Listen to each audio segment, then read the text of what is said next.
Hello everyone, today we're going to be unboxing the Klingon Bird of Prey by Eaglemoss. This is the XL version.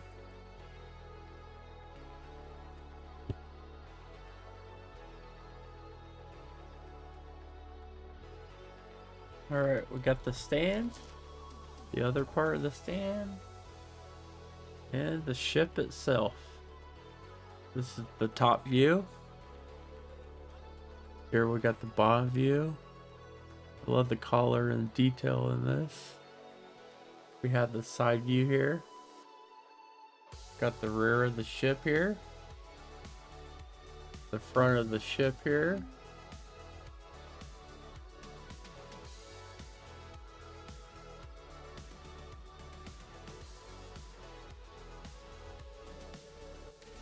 A little less than 10 inches wide. And from the front of the ship to the back of the ship, we have a little less than 7 inches. If you made it this far in the video, I just want to say thank you. Have a good day, and I'll see you again.